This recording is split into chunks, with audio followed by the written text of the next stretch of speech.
Oi, oi, gente boa de Deus, comigo aqui no YouTube.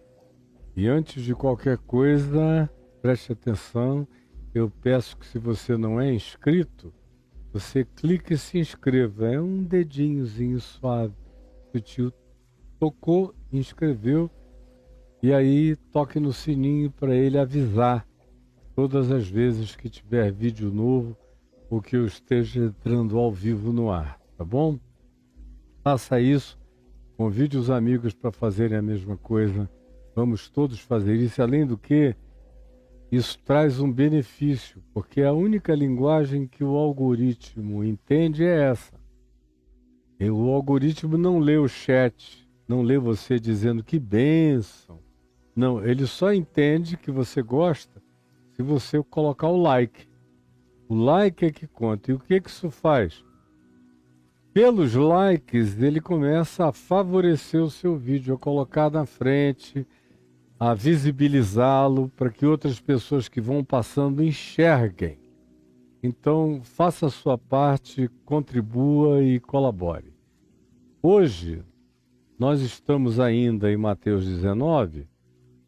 Nossa última reflexão foi sobre as crianças. Eu falei sobre isso no dia de ontem e fiquei exatamente aqui, só que eu vi isso tudo no Evangelho de Marcos, versos de 13 a 16.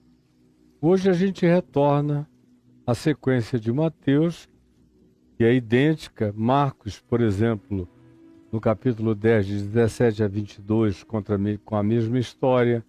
Lucas 18, de 18 a 23, conta a mesma história. História do chamado jovem rico, que é esse moço que deve ter sido herdeiro, provavelmente, para que tão jovem ainda ele tivesse tantos recursos. Muito provavelmente ele fosse um herdeiro. Quando a gente vê, em geral, especialmente no passado, na antiguidade, no primeiro século, nos dias de Jesus, uma pessoa jovem com muitos bens, em geral, era fruto de herança. A menos que ele fosse um cobrador de impostos de Roma, uma figura com uma função muito elevada diante da percepção dos romanos, que pagavam bem e deixavam o indivíduo colocar sua taxa, o seu ágio, em cima da cobrança, ou então era herança. A pessoa já tinha nascido com um recurso grande na mão. E para ser um jovem com tantos bens, eu tenho a intuição de que esse moço aqui descrito, e que nós vamos ver hoje, é um herdeiro. Um herdeiro que fez o favor ao pai, à família, aos que criaram originalmente a riqueza, de não destruir a riqueza. Ao contrário, dá a impressão de que ele aumentou a riqueza, de que na mão dele aquilo cresceu mais. E há até algumas razões para a gente supor o que possa ter acontecido. Ele era um homem religioso, muito religioso. E justamente por isso, ele, como todo religioso, tem a tendência a não gastar dinheiro com bebidas, com luxúrias, com grandes festivais, com grandes ostentações, com demonstrações de visibilidade, com relógios de R$ 1.450.000, com coisas doidas que a gente vê esses crentes riquinhos de hoje, adoradores de Mamon, curvados no altar da teologia da prosperidade, dizendo glória a Deus que me dá dinheiro, bens e me enriquece. Mas aqui não era o caso. Aqui se diz que o moço tinha muitas propriedades. Provavelmente foi herança, o acumulado de propriedades. Não havia mercado imobiliário naqueles dias para o indivíduo sair comprando, vivendo de compra, vendas e aquisições. É uma coisa mais ou menos moderna na história humana. Então, para que houvesse o que se diz que havia, que era uma acumulação de muitas propriedades, é porque muito provavelmente esse indivíduo tenha sido herdeiro disso, que tenha sido fruto de acumulação dos seus antepassados, e ele se tornou ou o herdeiro singular, ou era o primogênito e herdou 2/3 da herança da família, como era comum. O fato é que ele tinha muito. Ele tinha bastante. Tudo que não faltava a ele era dinheiro. Tudo que não faltava a ele era dinheiro. E eu estou sentindo falta de uma câmera que fica aqui, ó, bem aqui. Não sei por que ela não está aqui. Deve ter sido esquecimento lá, né? Então, o que foi? Mas, pois bem, então, desculpem, gente, é que eu não deixo de observar nada. Quem trabalha comigo, ou pensa em tudo, porque eu não vou deixar de ver nada. Eu presto atenção, eu estou olhando aqui, fazendo o que eu estou fazendo, mas estou vendo tudo que está certo ou que está errado. E aqui tem uma câmera que eu gosto dela. Pois bem, então esse moço que vem ouvindo falar de Jesus, chega agora numa situação em que Jesus se aproxima dele. Se aproxima dele. E ele diz, bom, é a minha chance. Eu vou fazer a pergunta que eu quero. E qual é a pergunta dele? Não é, Senhor, eu quero crescer em paz, ter mais paz no coração. Senhor, o que eu faço para amar mais as pessoas? Para ser mais paciente, para ser mais generoso? Senhor, o que eu faço para aprender a perdoar e praticar o perdão? Senhor, o que eu faço para desamargurar meu coração? Eu sou muito judicioso, muito legalista, muito exigente. Quem sabe até, Senhor, o que eu faço para não ser tão intolerante? Coisas que diante de Deus têm uma importância brutal. São essas realidades. E quem quer fazer perguntas importantes e aprender coisas importantes deve buscar aprender, processar, internalizar e praticar as coisas que são importantes para Deus e que são todas aquelas que Jesus pautou, que são os temas que ele levantou, os temas e os assuntos que ele puxou, que são as questões do cotidiano que ele apontou dizendo são as importantes. E eu já mencionei algumas das mais importantes. E é no Evangelho de Lucas que Jesus diz: porque aquilo que é importante diante dos homens é abominação diante de Deus. Diante de Deus as ordens estão invertidas. É como a arquetipia da Nova Jerusalém, lá no Apocalipse 21, 22, onde aqui aquelas coisas que a gente guarda num lugar de importância, esse anel aqui é de ouro, um presente da minha mulher há 20 anos atrás, quando eu fiz 50 anos, ela me deu esse anel. Alianças costumam ser de ouro.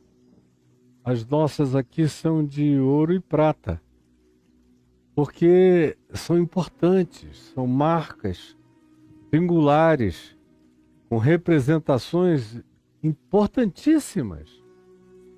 E a gente usa assim.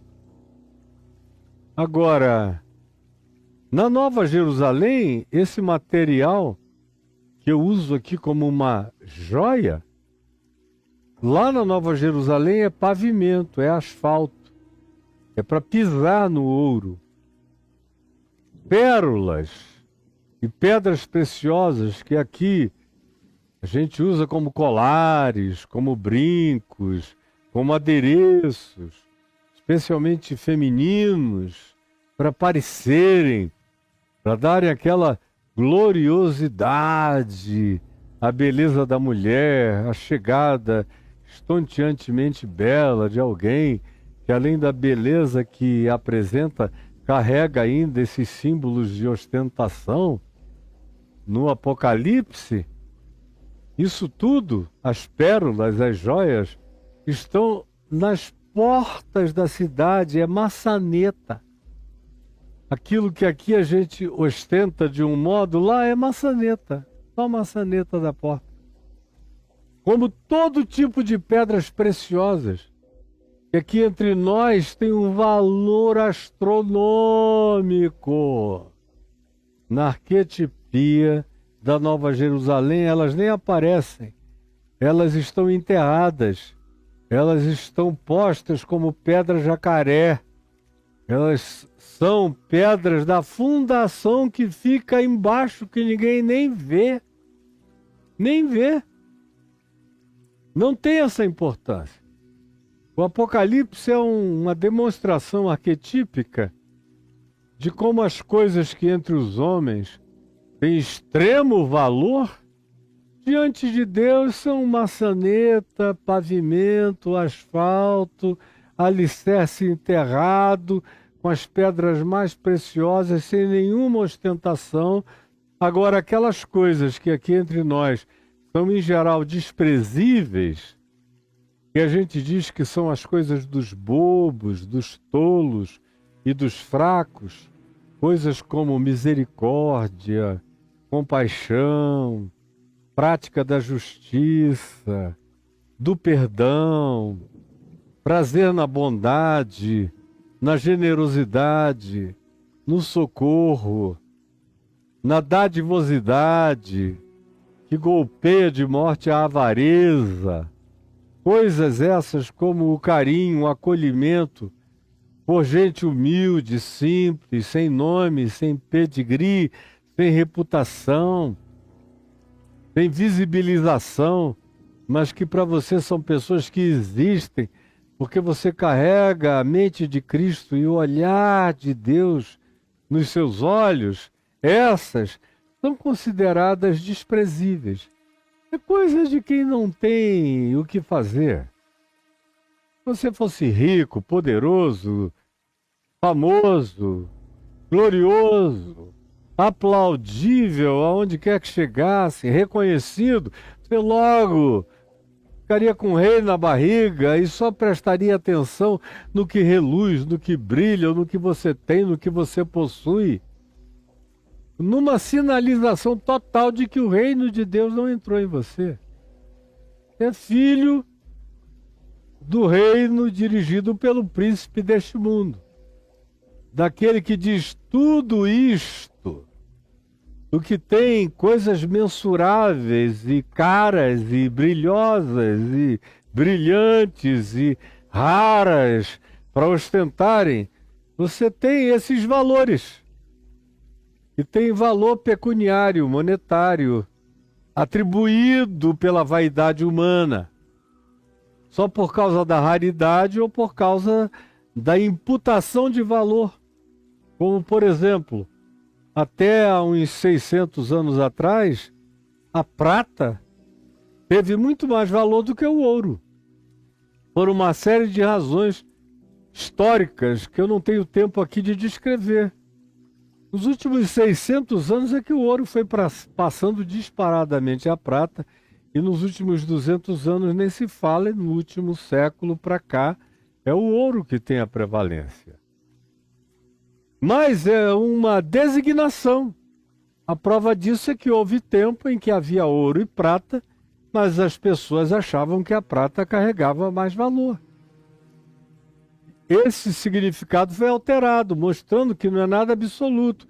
É uma imputação do olhar da vaidade, ou do desejo, ou da necessidade comercial, ou da proliferação daquele produto no consumo social, financeiro, na valoração econômica, mas não é absoluto o valor. Agora, são apenas riquezas do príncipe deste mundo, com as quais ele quis seduzir Jesus. A Jesus ele não seduziu, mas seduziu tudo que é pastor, seduziu o cristianismo de Constantino, foi criado de Constantino para cá, seduziu os patriarcas do cristianismo, seduziu a moçada toda.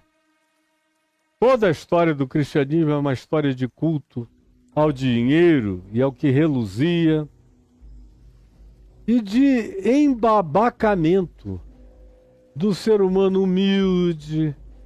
Francisco de Assis só serve para ser considerado santo, mas ninguém quer a vida daquele cara.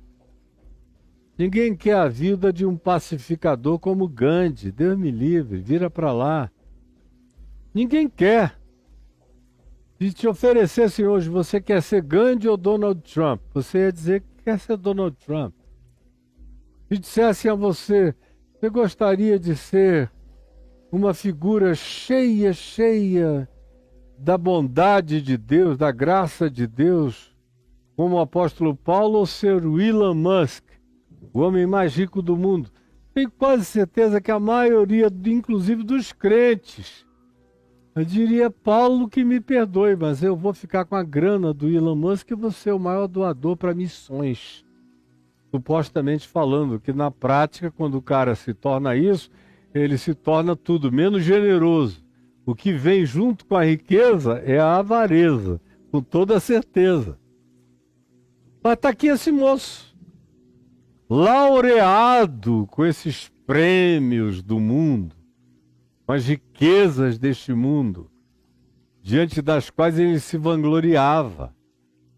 Ele acordava de manhã com aquela gratidão, disse, muito obrigado, ó Deus, que eu tenho sobrando, porque não me faltam bens, propriedades, dinheiros, pagamentos, aluguéis, recursos, de todas as formas, tenho em abundância. Aí vem Jesus passando, aí ele diz, deixa eu falar com ele. Aí ele chega, e a gente fica pensando que a pauta dele será outra, mas ele vem com a pauta do bolso. Ele vem com a pauta daquilo que lhe enchia o coração. O coração dele estava lotado, não de amor. Estava lotado de duas coisas. De arrogância religiosa, ele se achava um santarado incomparável, e ele media isso pelo fato da constância dele nos dízimos, que para ele era uma merreca. E a gente não sabe nem qual era o nível da contribuição, se era dízimo mesmo ou era só aquele empavonamento dizimal para que os olhos humanos vissem e o aplaudissem. Muito frequentemente quem tem muito é quem dá menos. Foi Jesus que nos ensinou isso quando apontou para aquela viúva que não tinha nada, mas entregou no santuário tudo quanto possuía e voltou para casa sem coisa nenhuma. Como a gente vê nas estatísticas, seres humanos bilionários, por exemplo, nos Estados Unidos, a maioria deles paga menos imposto do que as suas secretárias. E aqui no Brasil, quantos amigos milionários? Eu tive 2 amigos bilionários no Brasil. Mas, frequentemente, aqueles que trabalham para eles, os seus diretores, suas secretárias, seus funcionários, pagam mais impostos do que eles. Como um amigo milionário que eu tinha, que tinha milhões de dólares guardado em casa, não era no banco, era em casa. Fora o que havia no exterior, nos paraísos fiscais, nas propriedades, nas inúmeras propriedades e demonstrações de ostentação de riqueza.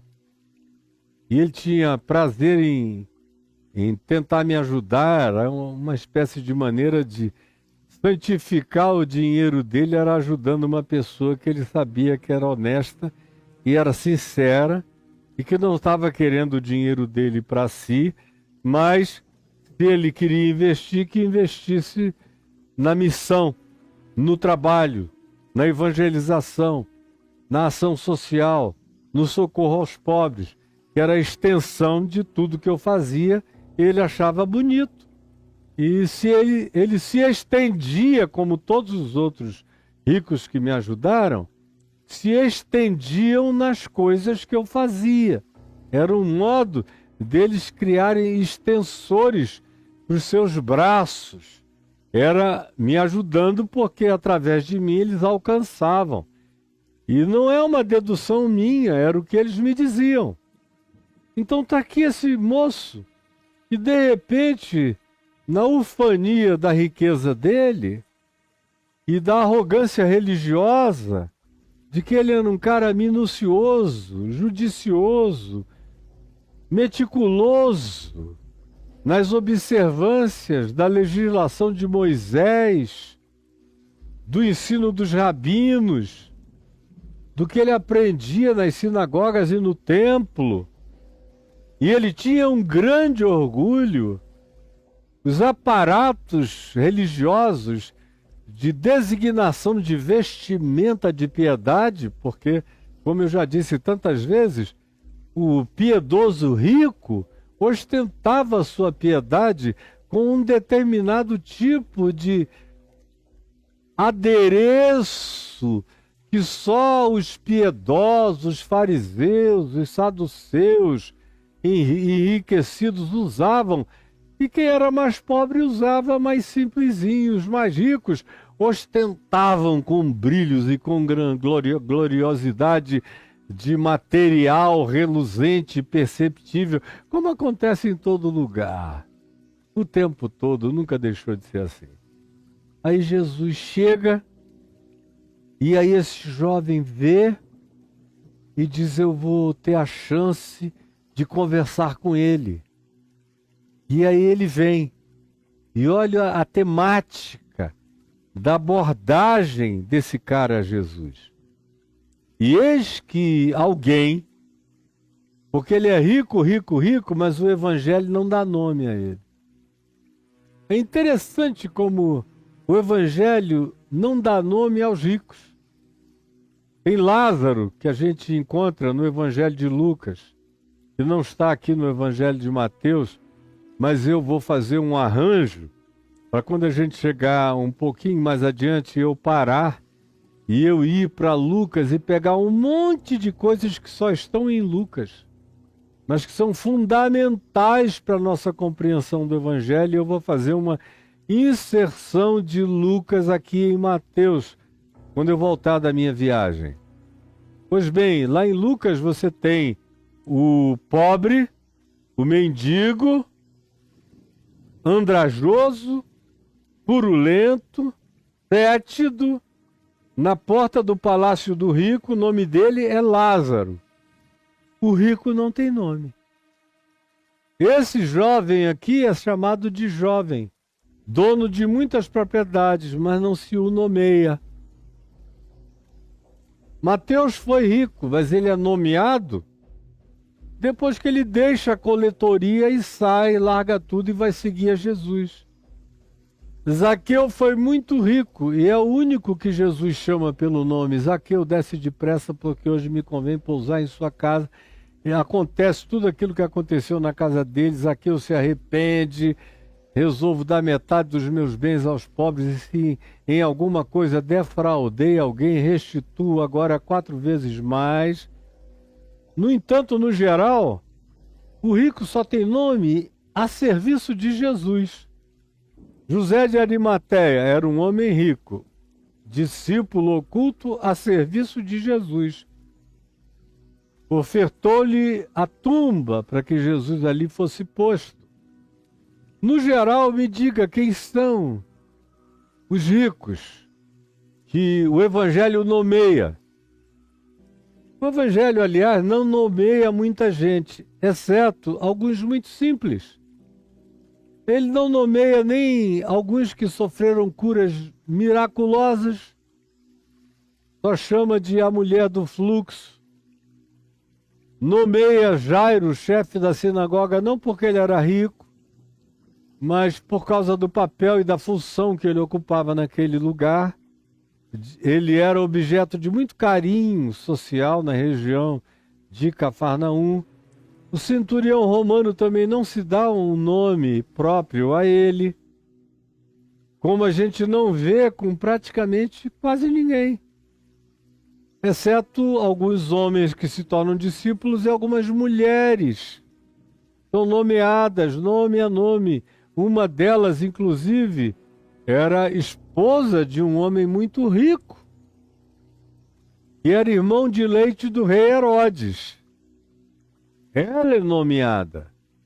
Mas, em geral, os ricos são deixados como apenas figuras que entraram numa história, são caracterizados pelo modo como chegaram, pelo que falaram e pelo modo como saíram, mas a gente praticamente não os encontra sendo nomeados.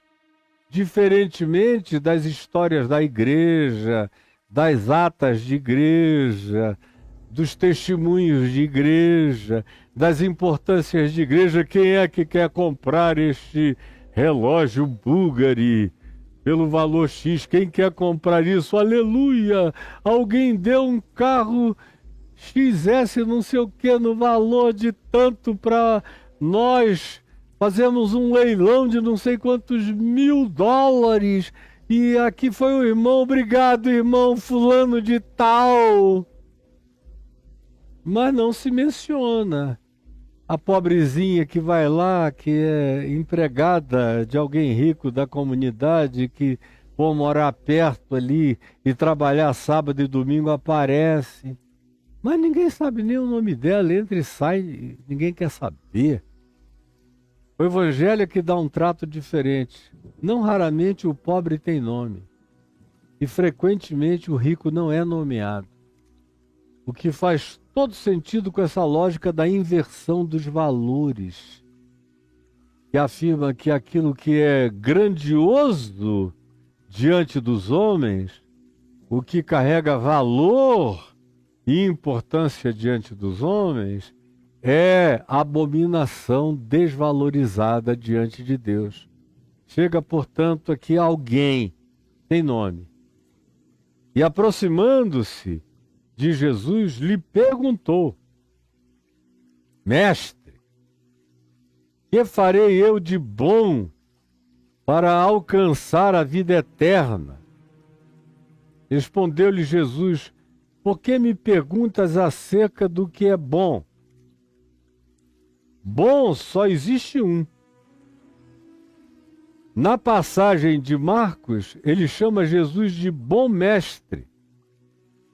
Na passagem de Lucas também. Aqui, ele não chama Jesus de bom mestre. Chama de mestre, de rabino, de rabi, de guru, se fosse na Índia. Mas é a mesma coisa. Um mestre iluminado que sabe mais do que os outros. Aqui a pergunta é: que farei eu? Eu. A ênfase aqui recai no eu. Que farei eu de bom para alcançar a vida eterna? Em Marcos, em Lucas, é bom mestre. O que eu posso fazer para alcançar a vida eterna? Jesus, no entanto, conquanto aqui em Mateus ele não diga bom mestre, Jesus respondeu do mesmo modo que respondeu em Marcos e em Lucas. E a resposta foi essa: por que perguntas acerca do que é bom? Você está mesmo interessado no que é bom? Porque olha, o que é bom pode ser que assuste você. Pode ser que a genuína prática do bem apavore você. Pode ser que você esteja condicionado à ideia de bondades nomeáveis, quantificáveis, pesáveis, mensuráveis, palpáveis, conforme as designações e as mensurabilidades de valor e de quantificações entre os humanos, o que não tem nenhum valor diante de Deus. Quando a maioria das pessoas pergunta pelo que é bom, elas vêm carregando, na maioria das vezes, os mesmos códigos, os mesmos protocolos mentais, os mesmos valores, as mesmas referências do jovem rico, porém sem nome próprio diante de Deus. Só alguém. E Jesus sente o cara. Sente. E Marcos diz que Jesus o sentiu com amor. Jesus olhou para ele e o amou. Vocês vejam como o conceito de amor para Jesus é totalmente diferente do nosso conceito de amor. Nosso conceito de amor tem mais a ver com gostar. Gostar. Aí a gente tenta agradar do jeito que a gente pode todo mundo que a gente gosta.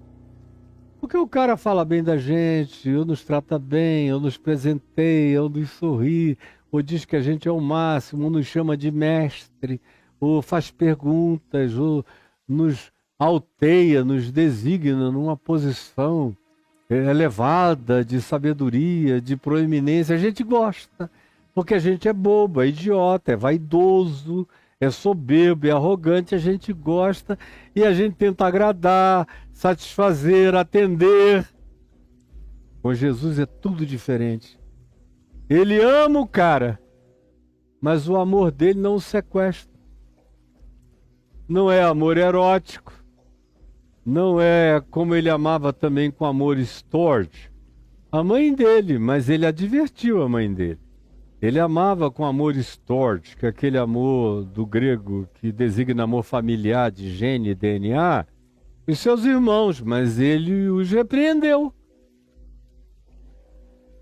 Ele amou a todos os seus discípulos com amor de amigo, amor filéu, como era o caso de Lázaro, Marta, Maria, acerca dos quais se diz que Jesus era filéu deles, era fraterno deles, era amigo deles. Como Jesus também diz: eu já não vos chamarei de servos, mas vos chamarei de amigos. É um tipo de amor, o amor fraterno. E ama a todos com amor agapau, com amor de Deus, com amor sublime. Mas esse amor sublime de Deus não é seduzível, não é objeto de chantagem. Ele pode gostar de alguns aspectos da personalidade, mas ele não se sente obrigado a atender coisa alguma porque alguém tocou em alguma fímbria agradável, ou porque ele gostou dos olhos, do sorriso, da voz, da aproximação, do jeito, da educação, dos modos. Jesus também tinha essas apreciações de natureza estética, da educação, da aproximação, da abordagem. Tudo isso fazia parte de um pacote de observação. Mas nada disso o seduzia. Nada e nem ninguém. E é o que a gente vai ver. Mestre, que farei eu, de bom, para alcançar? É outra ênfase. É ele que alcança. Eu, bom, alcanço. Eu, mal, não alcanço. Salvação pela minha bondade. Vida eterna pela minha bondade. Tomarei posse da vida eterna porque eu sou bom. Porque eu sou o cara. Para ele ser bom, o conceito dele de bondade não era ser generoso, não era ser hospitaleiro, não era ser acolhedor.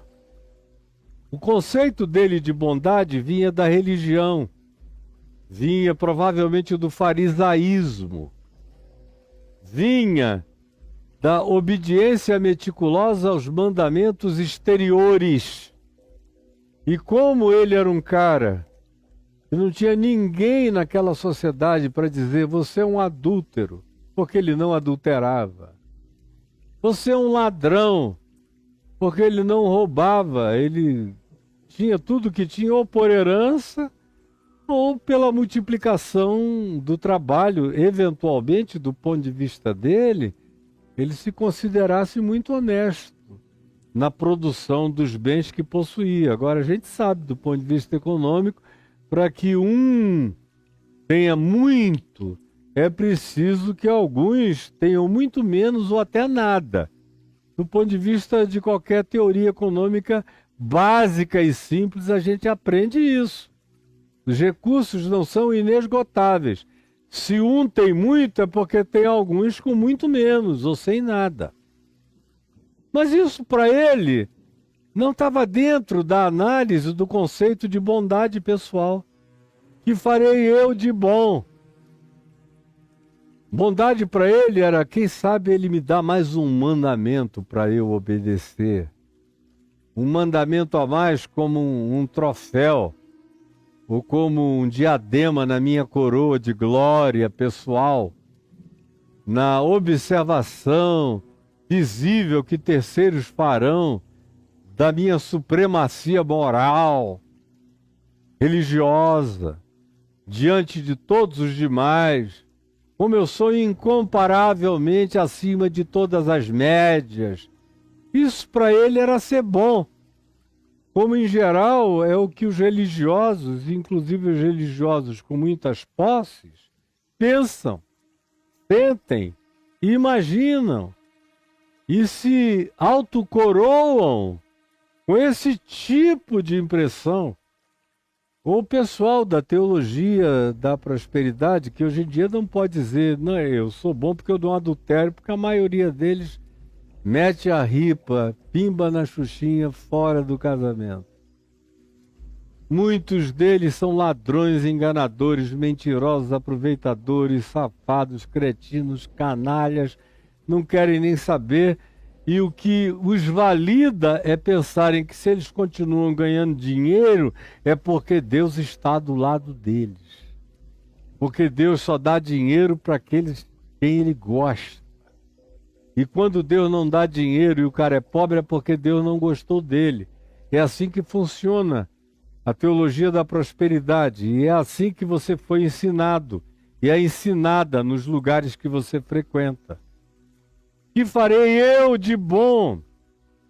E aí vem essa mão estendida. Essa mão estendida aqui, ó.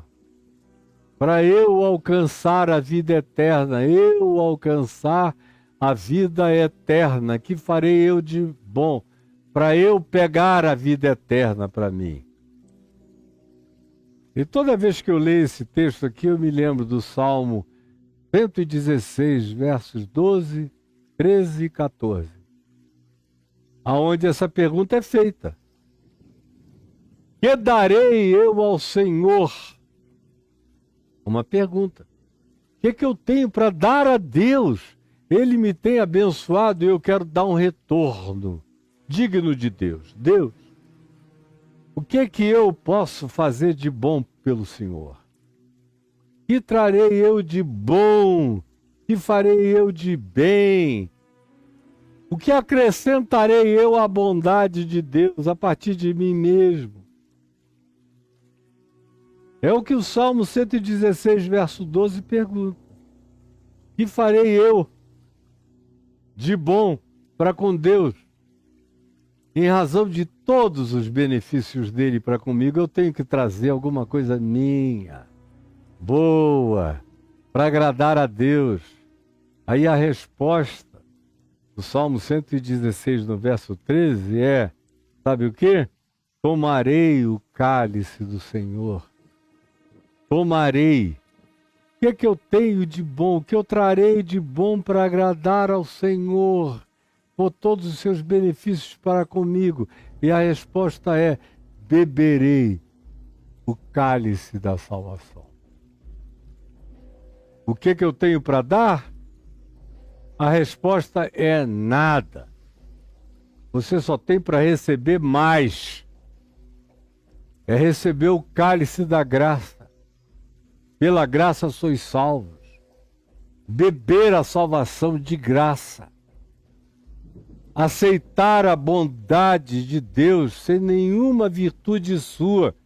Não é por causa de eu nenhum, de poder nenhum, ou de alcance nenhum. Porque você não alcança nada, você não alcança nem seu próprio coração. Tudo que possa acontecer a você de bom é graça e misericórdia de Deus. Que farei eu de bom diante de todos os benefícios de Deus para comigo? Tomarei o cálice da salvação. Receberei de graça o que de graça Ele me deu.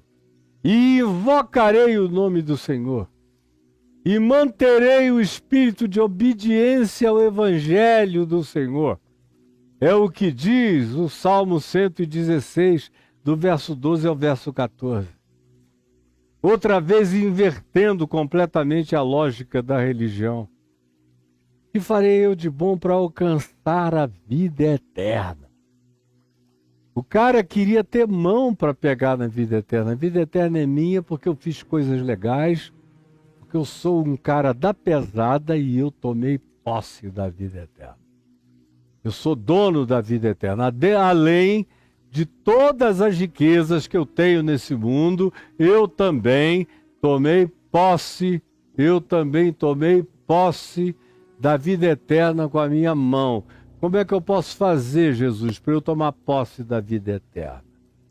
O cara que se acostuma a ter muitos bens fica achando que tudo de Deus está à venda, que Deus está à venda, que a bênção de Deus tem a ver com dinheiro, com bens, com posses, com recursos, com o que você traz e quantificavelmente entrega e compara e é mais do que os outros. Portanto, se eu dou tão mais do que os outros, receberei de Deus muito mais do que os outros demais. E no Evangelho não é nada disso. Mas o cara chega com essa ilusão perversa no coração. Que farei eu de bom para herdar a vida eterna? Respondeu-lhe Jesus, por que me perguntas acerca do que é bom? Onde é que a verdadeira bondade entrou em questão aqui? Eu estou te olhando e estou te amando. Porque eu amo o mundo inteiro. E eu te amo. Tu foste criado em mim. Tu não existe de ti mesmo. E eu te amo. Ainda que tu não tenhas entendido nada. Mas aonde é que o assunto da verdadeira bondade entrou em questão aqui? Ele falou, eu que farei de bom para eu alcançar a vida eterna. Até aqui a gente só falou da doença humana, da perversão humana, da distorção humana, da presunção humana, da arrogância humana, da falta de quebrantamento humano, da autoglorificação humana. Eu, tomando posse das coisas de Deus, pelo que eu trago, pelo que eu ofereço, ou nem tanto, pelo que eu possuo, sob a gestão de uma moral religiosa ilibada. Isso no caso dele, que era melhor, infinitamente melhor do que a maioria dos ricos que eu particularmente conheço. E Jesus diz: por que que tu perguntas acerca do que é bom? A bondade habita outra dimensão e outro departamento. E eventualmente tu não sabes nem do que se trata. Porque tu, e no texto de Marcos e Lucas, é porque tu me chamas bom. E aí há um acréscimo a fazer. Quando Jesus diz bom, só há um. Bom, só existe um, que é Deus. É o que ele diz em Marcos e em Lucas. Quando o homem diz, bom mestre, que farei eu de bom para alcançar a vida eterna? Jesus pergunta, por que que tu me chamas bom? Bom só há um. Por que que tu orgasmas inconsequentemente essa expressão de bondade, se você não sabe nem a que associar a bondade? Você acha que bondade é dinheiro? Bondade é dízimo? Bondade é moral? Bondade é demonstração de visibilidades ilibadas? Você acha que isso é que é bondade? Nos nossos dias, qualquer computador com uma programação bem feita vai ser programado para praticar todas as coisas que a gente quiser que ele pratique. Mas não tem nada a ver com bondade. Só tem a ver com condicionamento, com programa, com algoritmo. Religioso, no caso dele aqui. Jesus quase que diz, você não passa de um algoritmo religioso, programado por isso, mas você não sabe o que é bom, nem quem é bom, e nem do que é feito, do que e como se constitui um ser humano bom. Bom, só um que é Deus, mas você nem me conhece. Chega para mim me chamando de bom, sem me olhar com aquele olhar profundo de quem reconhece o amor de Deus em mim, a bondade de Deus em mim, a graça de Deus em mim, os dons de Deus em mim, a compaixão, a misericórdia, a verdade, a justiça me habitando, se beijando em mim no encontro com os seres humanos. Nada disso você viu ou enxergou. Você só está me bajulando. Como você bajula todos os pastores, os rabinos, os sacerdotes, as figuras da religião que adoram serem glorificadas e coroadas de bondades feitas de exterioridades e só de exterioridades. Por que me chamas bom? Eu não me impressiono com nada disso. De modo algum. Bom, de fato, fica sabendo. Para de ser um ente superlativo, exagerado, sedutor, e queiras agradar a todo mundo. E que ostentes os medalhões das tuas riquezas como impressionamento, que deixa todo mundo embasbacado. A primeira cura para um cara desse é desembabacá-lo eternamente. Antes da vida eterna tem que ter a salvação do desembabacamento eterno de um cara dessa natureza. Bom só existe um. Se queres, porém, entrar na vida eterna, guarda os mandamentos. Jesus deu essa deixa para ele, para ver o que ele fazia, porque Jesus já sabia e conhecia o cara de trás para frente. Conhecia por colonoscopia, por endoscopia, por cateterismo de alma, de mente, de coração e por qualquer outro tipo ou dimensão. Sabia tudo do cara. E sabia que o negócio dele era a alegação dos mandamentos. Aí Jesus disse: se você quer entrar, não é uma coisa para alcançar. Mas se tu queres mesmo entrar na vida eterna, guarda. Com humildade, com quebrantamento, com simplicidade, com discrição, um mandamento. E o mandamento se resume numa coisa só, que é: ama ao teu próximo como a ti mesmo.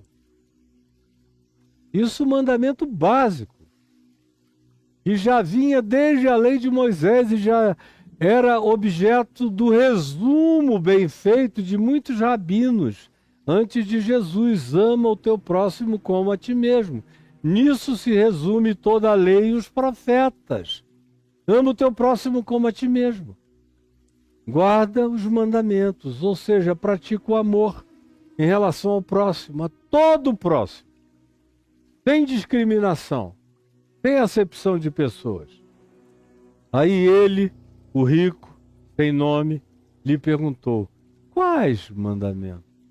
Quais? Que cinismo? Aí o cara começou a entrar no nível do cinismo. Quais? Para um judeu que vivia no templo, na sinagoga, ostentando seus medalhões de glória religiosa, seus colares de piedade cheia de ostentação, de prosperidade, quais?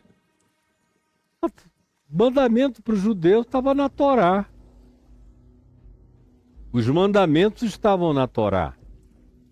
Qualquer protocolo rabínico era secundário, não tinha comparação com a Torá, com o Velho Testamento, ou como chamamos de o Pentateuco, os 5 primeiros livros da Bíblia.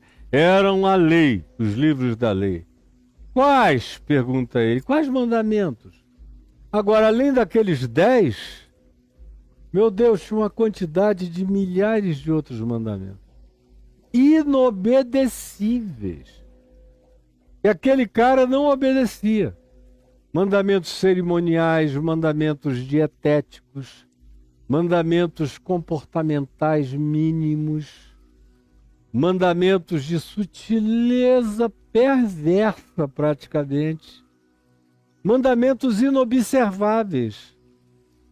Como o apóstolo Paulo disse: se você quiser ser salvo pela lei, você se faz obrigado a cumprir toda a meticulosidade da lei, porque se você cumprir toda a lei de Moisés, não só os 10 mandamentos, mas toda a lei de Moisés, mas transgredir num único dos demais mandamentos, você se torna réu, com toda a lei apontando na tua direção e te acusando como transgressor, porque a lei é um monobloco, não seccionável. Então, se você diz que quer ser salvo pela obediência à lei, não seja seletivo. Não pergunte qual mandamento. Como os crentes hoje em dia, são quase todos crentes do Velho Testamento. Eu não sei se sobrou 5% de crentes do Evangelho. Não sei, talvez não. Talvez seja um número exagerado e superlativo. Porque os crentes se tornaram todos evangélicos de Moisés, evangélicos das leis do Antigo Testamento. E mesmo assim ainda são seletivos. Quando eles pensam nos mandamentos, eles só pensam nos 10. Mas os 10 mandamentos eram o menu de introdução. Os rabinos de Israel e os fariseus de Israel, os que queriam ser mais santos do que a santidade, mais santos e santarados do que se podia imaginar, eles ficavam observando condimentos. O que se punha como condimento da comida, com o que se misturava, como é que se comia, e quantos banhos se tomava por dia. Meu Deus, Eu estava transando com a minha mulher e ela menstruou no ato, eu estou impuro. Aí tem que se lavar, se lavar, se lavar, se lavar, ficar se purificando. E a mulher também não pode tocar em nada, e lavar o colchão, lavar tudo. Não toque em nada, senão você fica impuro. Se você, sem querer, tocar numa pessoa que morreu, você fica impura. E aí vai, isso ainda são aqueles mandamentos paralelos dos menos grotescos. Tem uns que são horrorosos. Você que adora camarão, lagosta, fruto do mar, que come um monte de comidas deliciosas, dizendo obrigado, Senhor, tudo isso está proibido na lei de Moisés. Tudo. Tudo. Mas você é seletivo igual esse cara. Quais? Quais? Porque ele tinha os mandamentos para consumo pessoal, e como os crentes fazem. Bom, e mentir eu minto muito. Eu dou muito falso testemunho. Eu fofoco pra caramba. Eu invento fake news. Eu espalho mentiras para todos os lados, especialmente acerca de quem eu não gosto. Jogar no outro time, se tiver outra ideologia, se votar e outro candidato, não importa, a verdade já está sepultada. Eu vou mentir e inventar até ele morrer pelas minhas calúnias. Agora, eu não traio a minha mulher fisicamente. Agora, meu Deus, apreciar um bundão gostoso, uma coxa gostosa, uma boca carnuda, aí eu tenho olhos, eu sou humano, caio.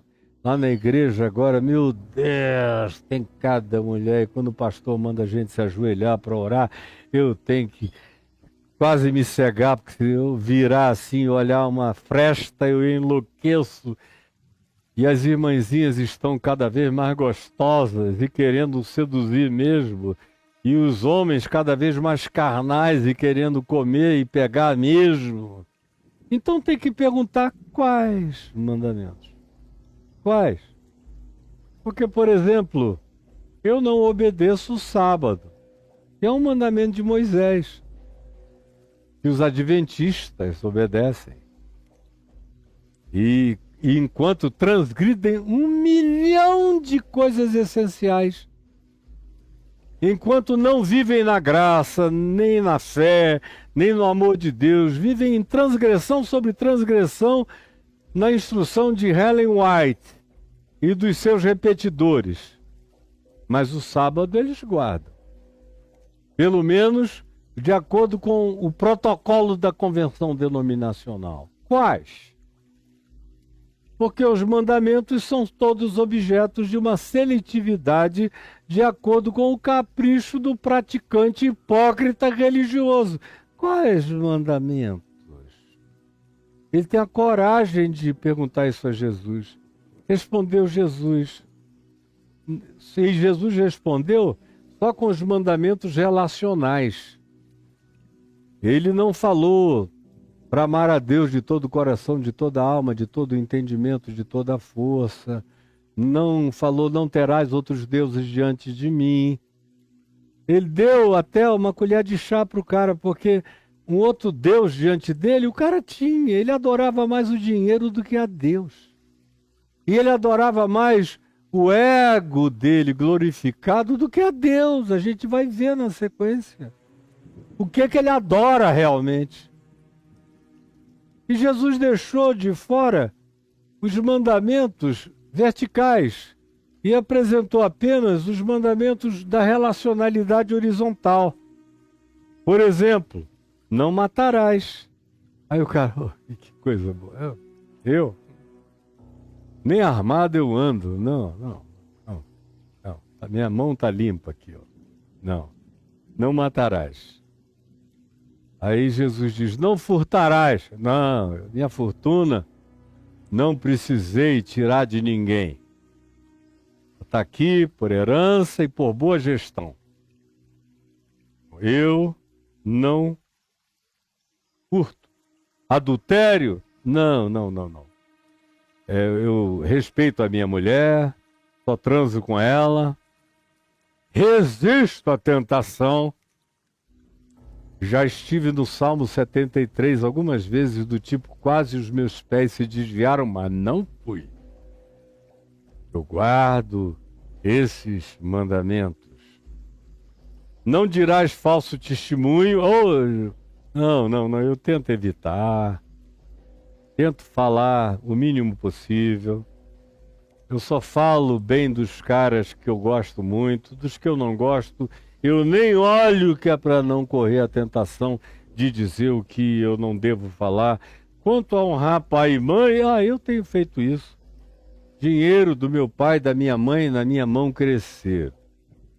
E eles vivem bem, eu dou pensão, salário, eles moram bem, eles não sentem falta de nada. Aí vem Jesus e diz: e amarás o teu próximo como a ti mesmo. Aí o cara teve a cara de pau de quando Jesus disse: ama o teu próximo. E não era um próximo selecionado. Não eram os melhores cristãos, os melhores da fé, os top da espiritualidade. Não, é o próximo, em qualquer lugar. O diferente, o estranho, o que não parece comigo, o que tem outras manifestações de fé, o que cultua eventualmente até outros deuses, pratica outros cultos, carrega outro tipo de entendimento e de visão do mundo. Qualquer ser humano é o meu próximo. Qualquer um, sem seletividade. Ama o teu próximo como a ti mesmo. Aí o cara sai com essa. Replicou-lhe. E essa é uma palavra que nos designa o fato de que Jesus mal acabou de falar, o cara falou em cima. Estava assim, ansioso para Jesus terminar de falar, para dizer: bobagem não. Tudo isso eu tenho observado desde a minha juventude. Tudo isso tenho observado. Desde a minha mais tenra idade eu já nasci purificado. Que me falta ainda? Meu Deus, o cara foi para provocar. E Jesus, vendo o coração dele, vendo que aquilo ali era só teatro para o lado de fora. Ele era um ente que só funcionava da cara para fora. Da cara para fora. Como a maioria dos crentes só tem vida com Deus da cara para fora. Então não é com Deus, é vida com a religião, com a observação dos outros, com a apreciação, com as notas que recebem, com as granas que dão contadas e bem visivelmente para serem impressionantes aos sentidos dos demais. É gente que só existe da cara para fora, que não tem vida com Deus, não tem vida para dentro do coração. Tudo isso eu tenho observado. Que me falta ainda? O cara está pedindo. E Jesus, de fato, diga a ele: meu filho, você não vê que eu estou tentando facilitar a tua vida? Porque se eu tivesse, você não teria recebido resposta de graça, nem a primeira pergunta, que já foi indecente, que já foi arrogante, que já veio carregada de presunção, de vaidade, de soberba, de pretensões malignas que você nem consegue enxergar porque teu coração está empedrado e você ainda quer mais. Que mais me falta ainda? Disse-lhe Jesus: se tu queres ser perfeito, estás querendo ser perfeito? Como Abraão não foi, como Moisés não foi, como ninguém antes de ti foi, como nenhum dos meus discípulos é, como ninguém à nossa volta é, como ninguém que tu conheças o seja. Tu queres ser perfeito, é isso? Olhando nos olhos do cara, tu queres ser perfeito? Então eu te digo uma coisa, vou te ensinar o caminho. Já que a minha conclusão, dizendo: vai, vende tudo, ama o teu próximo como a ti mesmo, eu vou te dizer como é que tu podes manifestar na terra, no mundo, a perfeição de um coração que mesmo na sua relatividade entrega-se por inteiro. É relativamente perfeito na entrega absoluta da sua própria imperfeição diante de Deus, o que se torna a perfeição do relativo. A perfeição do pecador é a entrega total em amor, em graça e em serviço a Deus no próximo. Se tu queres esse conceito, eu te digo, sai daqui agora, vende todos os teus bens. Aí o cara começou a regalar o olho. Vende todos os teus bens, você quer mesmo?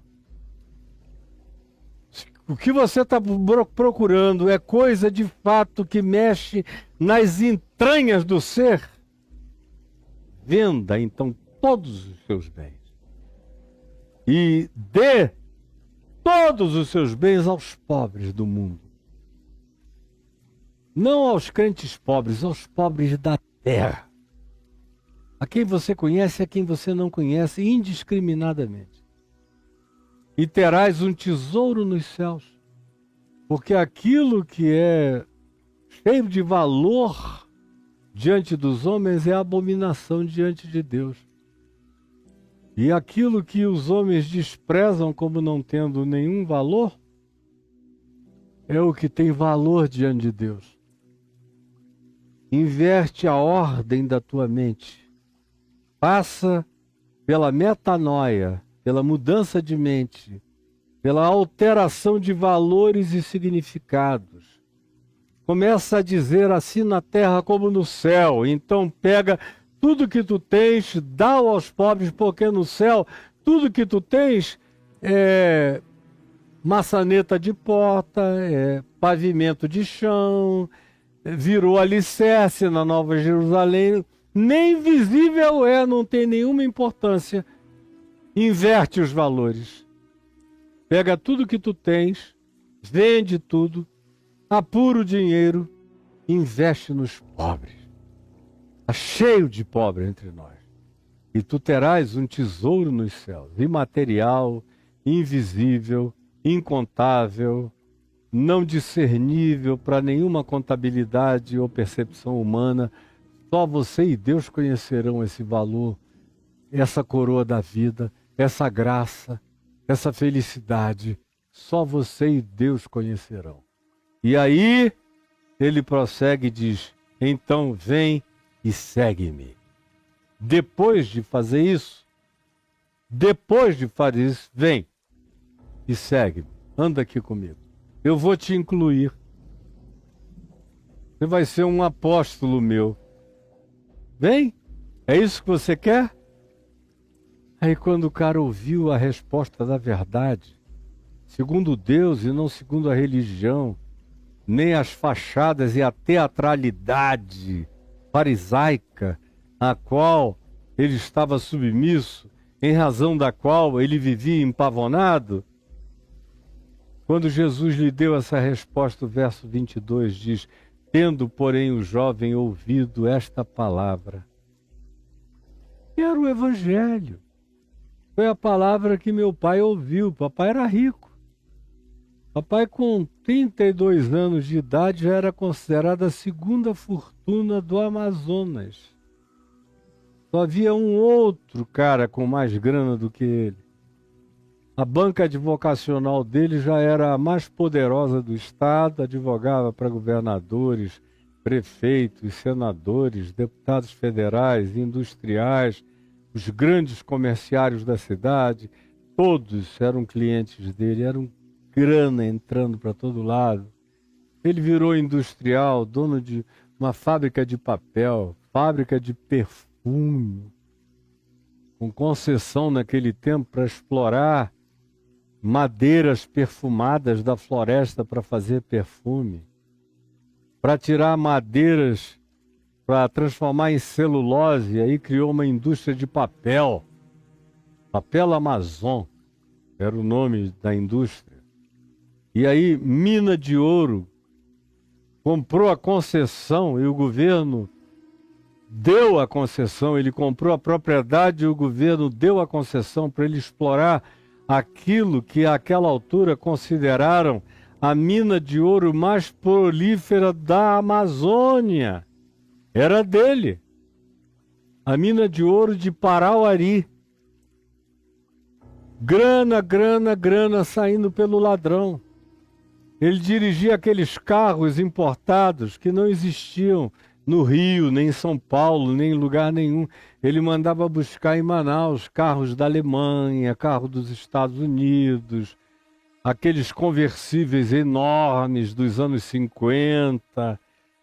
Aí eu me lembro, eu era menino, mas ele estava ali dirigindo, minha mãe ao lado, eu atrás, em pezinho, capota baixa, a cidade inteira assistindo, a minha irmã Sueli ao lado, depois o meu irmão Luiz.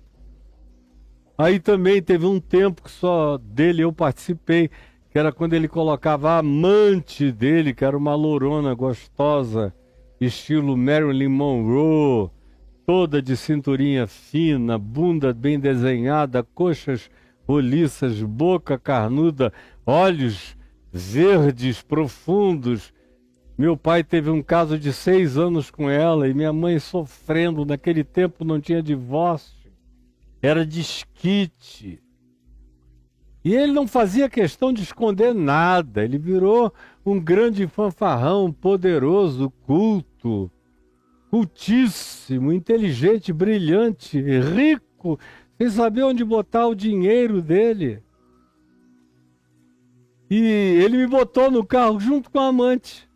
Tanto quanto me levou na casa da amante algumas vezes. E depois aconteceu uma tragédia da história. A filha mais nova da ex-amante dele, quando meu pai já tinha se convertido, largado tudo, decidido ficar pobre, pegou tudo que ele tinha e deu aos pobres e distribuiu com os funcionários e advogados que trabalhavam a ele já em Niterói, no Rio de Janeiro.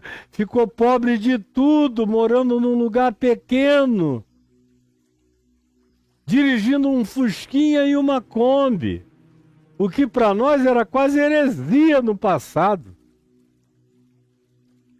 Pois bem, aí eu já adolescente voltei para Manaus e a filha mais nova da amante dele se apaixonou por mim de uma tal maneira, queria que eu tirasse a virgindade dela e era muito parecida com a mãe, grandona, até mais vistosa, alta, olhos verdes, bonitos, aquele mesmo desenho de corpo, só que mais longilínea, pernas desejabilíssimas e tudo.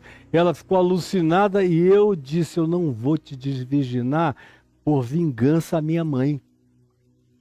Eu não era convertido, não vou te pegar. E ela chorava, ela se ajoelhava, me pega, ela tirava a roupa, olha aqui, o que é teu você está perdendo. E eu disse, não quero, mulher não me falta para todo lado. Você eu não quero. Você é a única que eu não vou pegar. E foi um negócio tão estranho que ela começou a tomar drogas e cada vez drogas mais pesadas, começou cheirando pó, depois começou com LSD e foi aumentando os alucinógenos até que surtou. Teve um surto psicótico, uma ocasião do qual ela não voltou mais e acabou vivendo o resto da vida internada, a maior parte do tempo nas clínicas, e saía, enlouquecia e voltava. E ainda vive até hoje. A mãe dela morreu no mesmo ano que meu pai faleceu, mas ela está viva ainda, já idosa e machucada pela existência. Pois bem, quando o Evangelho entrou no meu pai, no Rio de Janeiro, em 1960, em Niterói, em 1967, no Natal de 67, quando o Evangelho explodiu dentro dele, ele tomou algumas providências rápidas e em seguida ele tinha acabado de ganhar 4 quilômetros de praia. 4 quilômetros de praia. Você sabe o que é isso? Antes da região de Rio das Ostras, 4 quilômetros antes de chegar em Rio das Ostras, aquela praia inteira de um lado e outro da estrada era dele. Valia milhões e milhões e milhões, não dava nem para mensurar. Eram fazendas, eram coisas que ele ganhava. E ganhava com uma facilidade, sem fazer força. foi pegando tudo e distribuindo, devolveu para os donos, para quem ele tinha advogado as causas. E metade do acerto é, se o senhor ganhar, metade é seu. Ele ganhava, metade vinha de graça, porque ele era muito safo, inteligente, preparado, culto e malandro. E ele dizia, eu era um ótimo advogado, porque ninguém mentia melhor do que eu. Aí quando o evangelho entrou nele, ele não quis saber de mais nada e doou tudo para os outros. Até para a gente pegar um avião e voltar para Manaus, ele não tinha dinheiro para voltar. Foi uma oferta miraculosa que deixaram na porta da nossa casa, que ele usou para comprar as passagens para a gente poder voltar para Manaus e ir viver numa casa que um amigo tinha emprestado, que era um casebre na beira do Igarapé de Manaus, cheio de sapo, comendo com 2 salários mínimos por mês pagos pelo presbitério do Amazonas. Isso é um cara que foi invadido pelo amor de Deus. Essa é uma pessoa para quem esse ama o teu próximo como a ti mesmo se transformou em algo natural, sem nenhuma presunção. Esse foi alguém que não quis herdar, ele só disse, tem compaixão de mim e me alcança. Com a tua graça me salva, porque eu estou perdido, eu de mim mesmo sou um ente perdido, eu não presto, Jesus, tem compaixão de mim. Porque se não houvesse mais ninguém, eu sei que eu te matei, não foram os romanos, nem os judeus, nem ninguém fui eu. Os meus pecados te mataram, tem compaixão de mim. E foi assim que ele viveu, sob essa graça, com esse quebrantamento, todos os dias da vida dele, até partir aos 81 anos para o Senhor, vivendo do mesmo modo, com a mesma atitude. Quando é o evangelho que entra, muda tudo. Agora, essa moçadinha que está aqui me assistindo, teologia da prosperidade e do domínio, tudo isso que eu conto aqui é verdadeira loucura para eles. Eles dizem, isso foi um tempo antigo em que servir a Deus era assim, agora nós recebemos permissão, nós estamos sob a cláusula da riqueza divina, é o que dizem. Tendo, porém, o jovem ouvido esta palavra que eu acabei de dizer para vocês, contando a história do meu pai, esta palavra do Evangelho, ele retirou-se triste. O Evangelho de Mateus diz, retirou-se contrariado. Foi mais do que triste, saiu com raiva. Mas Mateus e Lucas dizem, retirou-se triste. Marcos diz, contrariado, zangado com Jesus. Pelo amor de Deus, esse cara não viu. E não é todo dia que chega alguém como eu, querendo participar, fazer perguntas, andar com ele. Ele devia me interpretar como um privilégio na vida dele, ao invés de me tratar desse modo, e foi embora com raiva. Triste ou com raiva, contrariado por ser dono de muitas propriedades. Aí eu vou prosseguir com você quando eu voltar de viagem. Eu vou parar hoje aqui, mas isso tem uma sequência no verso 23. Então disse Jesus aos seus discípulos, em verdade eu vos digo que um rico dificilmente entrará no reino dos céus. E por aí vai, e eu vou explicar a você. É difícil um rico entrar no reino dos céus? É impossível, não só um rico. Jesus vai ensinar que é impossível qualquer ser humano, por conta própria, por presunção própria, por arrogância própria, entrar no reino dos céus. Se não se converter e não se fizer como uma criança que não está nem aí para bem, nem propriedade, nem coisa alguma, que tem outros valores e se alimenta de magia, de invisibilidade, de imponderabilidade, não entra no reino dos céus. Jesus permite que a explicação simples dessa palavra tenha feito alguém ou alguns entenderem e enxergarem, e se enxergarem e perceberem o que o Evangelho significa e como ele não é aquilo que a maioria acha, que segue, que observe somente enquanto contraria e desobedece.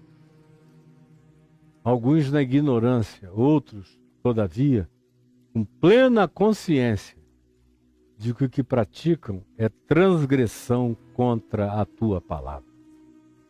Em nome de Jesus eu te peço, ilumina a quem busca a tua luz. Em nome de Jesus. Amém. E eu fico por aqui. Pessoal tiktokiano já foi, já caiu aqui o negócio. Tem mais ou menos 1h15. Deixa eu agradecer aos meus amigos tiktokianos. Outra vez eu agradeço aos cerca de 7.000 que estiveram conosco aqui. Um grande beijo para vocês. Deus os abençoe. E eu quero agora que você veja a minha palavra de gratidão aos que contribuíram esses dias. E a Adriana colocou aqui para eu ler. Quem são? São esses que usam esse Pix, Caio e Adriana, que é um Pix pessoal, é para manutenção da nossa vida. Por exemplo, a gente está indo ao Rio e a São Paulo trabalhar, mas ninguém me paga para ir trabalhar. Eu vou por conta própria. Tudo que eu faço é por conta própria. Eu não ganho salário nem do Caminho da Graça, que eu fundei, criei, alimento aqui no Brasil inteiro, em outros países do mundo, não ganho nada. Sou voluntário do Evangelho. E viajo por conta própria. Faço tudo que faço porque eu tenho prazer na pregação do Evangelho. Só isso. Não tem nada além disso. Não tem nenhum benfeitor que diga, venha, leva, você não vai gastar nada, não. A gente, quando viaja, a minha mulher fica preocupada porque a volta, a gente sabe que vai ter gasto infinitamente mais viajando do que ficando em casa. Por isso a gente, quando viaja, já vai assim se preparando para o sacrifício da volta. E esse Pix aí é para essas coisas que dizem respeito à nossa vidinha pessoal. Aí eu agradeço ao Júlio, ao George, obrigado, queridos. A Marilene, carinhosa, que contribuiu aqui. Muito obrigado, Flávia, pelo seu Pix tão generoso, Flavinha. Deus te abençoe. Muito obrigado. Ao Jean, que também nos fez uma oferta tão carinhosa, tão cheia de graça. Muito obrigado, Narciso, pela sua contribuição. O Ivan, obrigado, Ivanzão. O Miguel, de todo o coração, Miguel. Obrigado, Glauber. Obrigado, Hélio. Obrigado, Alexandre. Obrigado, Maria, querida. De novo, Jorge, obrigado. Queridos, Jorge, Marilene, todo esse pessoal que chega dando de todo o coração, como o Jean, que volta aqui com uma outra oferta generosa, o Carlos, o Ricardo, a Joana. Muito obrigado a todos vocês que não deixam de contribuir e fazem isso com todo carinho. Obrigado, Verônica.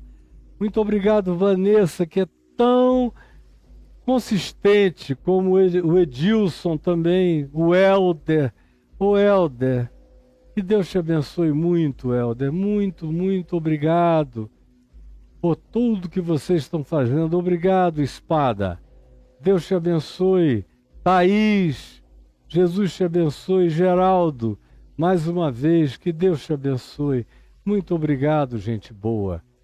Esses que estão fazendo essas contribuições pessoais. Agora, olha aí, mudou do CPF para o CNPJ. Aí, jogo é jogo, treino é treino. Aqui comigo é o treino. o jogo pesado é aí. É onde a gente tem gente trabalhando. Gente trabalhando.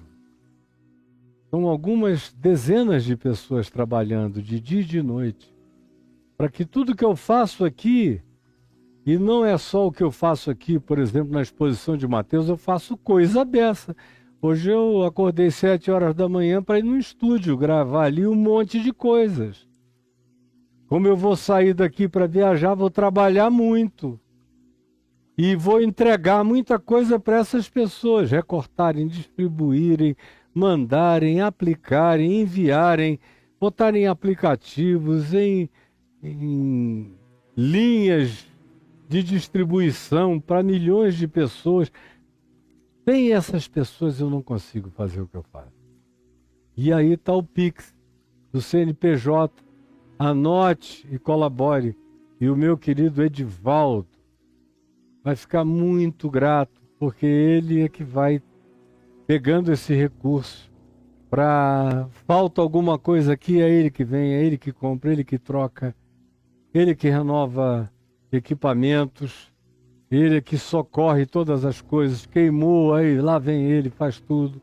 Os salários do pessoal que trabalham aqui no imediato comigo, ele é que cuida de tudo isso. E não raramente, quando ele percebe que eu estou numa situação aflitiva pessoalmente, ele vem e diz: olha aqui, pastor, eu consegui separar isso aqui para a gente fazer investimento nisso aqui que eu sei que o senhor está precisando. E ele faz isso desde 1989. A maioria de vocês não era nascido, ele já estava aí, ó, nesse compromisso de fidelidade para comigo em tudo, todos esses anos, pelo que eu sou tão grato a Deus. Mas o Pix está aí. E agora, como eu vou viajar e vou ficar 2, quase 3 semanas, eu volto na sexta-feira de carnaval, e não vou poder lembrar você disso, eu quero deixar você lembrado. Porque quem padece é o Edivaldo.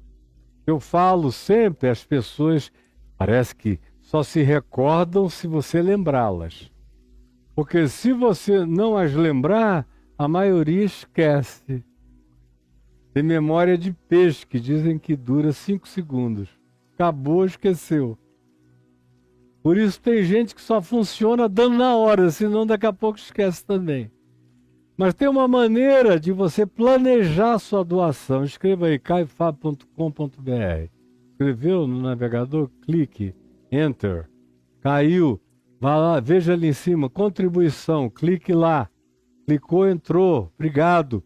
Tem 2 bancos, Santander e Banco do Brasil, com as respectivas contas. Aí você pode fazer depósito ou transferência bancária e pode até programar. Como também mais opções de contribuição. Não esqueça.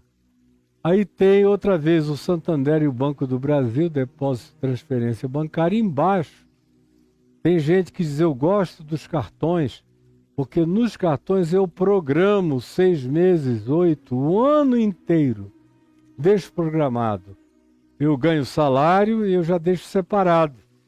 Então todo dia X há uma dedução automática do cartão de crédito ou da conta bancária para o Ministério do Caio, para atender essas demandas desse monte de gente cujas realidades humanas ele não conseguiria fazer o que faz. Então tem aí Visa, Mastercard, American Express, Diners Club International e o cartão Elo, para uma contribuição única ou aquela contribuição programada mensalmente. Embaixo tem o PagSeguro, que você sabe como usar. E para quem está no exterior, esses eu não tenho como lembrar você. Você que vai ter que agendar e lembrar. Estando eu aqui fazendo a programação diária ou não, não esqueça, por favor, porque as pessoas não vão parar de trabalhar só porque você esqueceu. E eu vou continuar trabalhando com você ou sem você. Se for com você, fica bem mais fácil. Que Deus nos abençoe. Um grande beijo. Amanhã cedo eu estou saindo com a minha esposa vamos prioritariamente ver nossos filhos e alguns netos. Infelizmente não vai dar para ver todos os netos, mas pelo menos 3 deles dará. A Helena é que eu não vou conseguir ver, minha molequinha, neta mais velha, doido por aquela molequinha. E porque ela tem um outro compromisso quando a gente esteja lá. Mas o Ciro estará lá já amanhã comigo, o Davi. E hoje é aniversário da minha princesinha, caçula de 41 anos, a Juliana, minha Jujubinha, com quem hoje à noite eu, a Adriana e a Bruna vamos sair para jantar com ela, o marido e os 2 filhos dela, nossos netos, o Mateus e a Larinha. Que coisa boa celebrar mais um ano de vida da minha princesinha. E que Deus nos abençoe e abençoe a sua vida em todas as coisas. E não se esqueça de ser naturalmente generoso e lembrado das coisas boas que podem se transformar em fruto de graça e de bondade na sua vida. Em nome de Jesus. Amém, amém e amém.